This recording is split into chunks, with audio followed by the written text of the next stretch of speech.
Alright, in the last video we ended discussing oxidation and reduction, and we're going to go further into that in this particular video. So let's move on to the next slide and talk about oxidation numbers. Oxidation numbers are basically a tool that we use to keep track of the movement of electrons, meaning we're going to use the oxidation numbers to determine what things are gaining electrons, what things are losing electrons. So they don't represent really charges. Sometimes they're the same. They might look like a charge, but that's not exactly what they mean. They're basically just kind of a bookkeeping tool to help us figure out what is being oxidized and what is being reduced.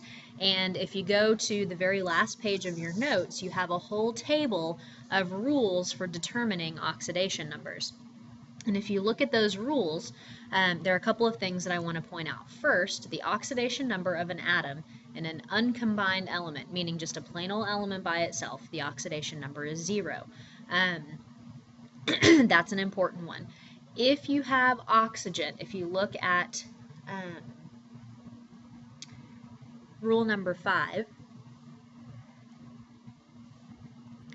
if you look at rule number 5, the oxidation number of oxygen is almost always -2 in a compound, and we're going to use that a lot to figure out other oxidation numbers. And then rule number 6, hydrogen is almost always +1. There are some other rules that we'll be going through, but those are kind of the big ones that we need to pay attention to.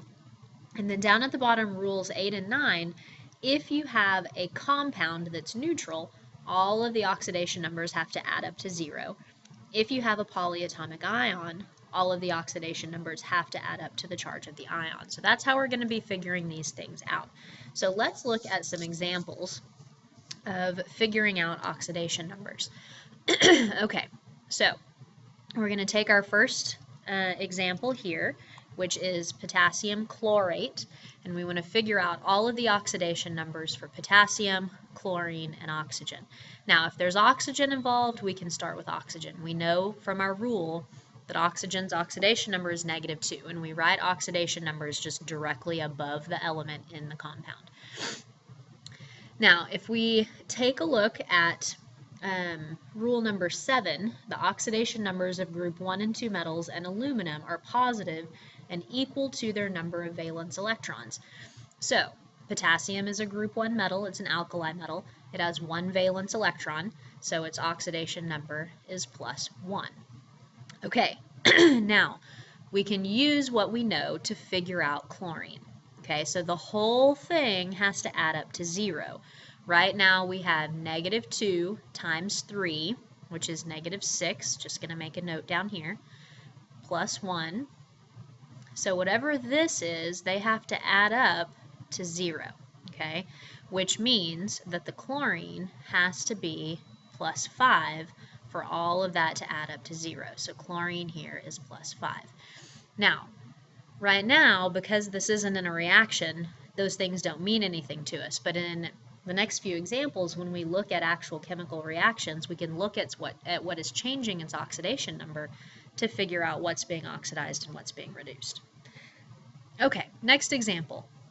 We have the sulfite ion, and sulfite has a charge of -2, which means our total has to add up to -2, not 0 like it did over here. Now let's start with oxygen. We know it's -2. -2 times 3 is -6, so to get a total to equal the charge, the sulfur has to be +4. Okay. All right, last example, hydrogen gas. This is rule number 1. It's just a plain old element, not bonded to anything, so its oxidation number is 0. So you need to be using those rules in your notes in order to figure these things out.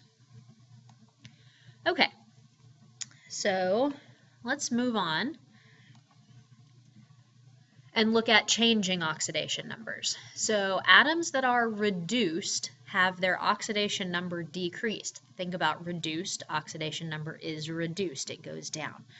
Atoms that are oxidized have their oxidation number increased. And if you think about it, if something is being reduced, you remember oil rig, reduction is gaining electrons. If you're gaining electrons, which are negative, your oxidation number is going to become more negative. So reduction is actually being decreased. The oxidation number is being decreased by gaining electrons. All right, so here's some examples. Which element was oxidized and which was reduced? Let's take a look at oxidation numbers and see if we can figure it out. All right, so using your rules, we have iron reacting with oxygen to produce iron oxide. Now, iron is just an element by itself. Its oxidation number is 0. Oxygen, yeah, we said it's almost always -2, but here it's not bonded to anything. It's just oxygen. So again, oxidation number is 0. Over here, oxygen is bonded to something. Now it's -2. The whole thing has to add up to 0. So -2 times 3 is -6. These two have to add up to +6, so each iron will be +3. Okay, so let's look at what happened. Oxygen went from 0 to -2. That means it gained electrons. Its oxidation number was decreased. So the oxygen was reduced. The iron went from 0 to +3. That means it lost electrons. So the iron was oxidized. Okay, so we're looking at how the oxidation numbers change to determine what was being oxidized and what was being reduced. Okay, next example. We have zinc reacting with copper sulfate to produce copper and zinc sulfate. This is a single replacement reaction. So we want to take a look at our oxidation numbers. Why don't you pause the video, go back, and see if you can figure out this one on your own, and then we'll do it together.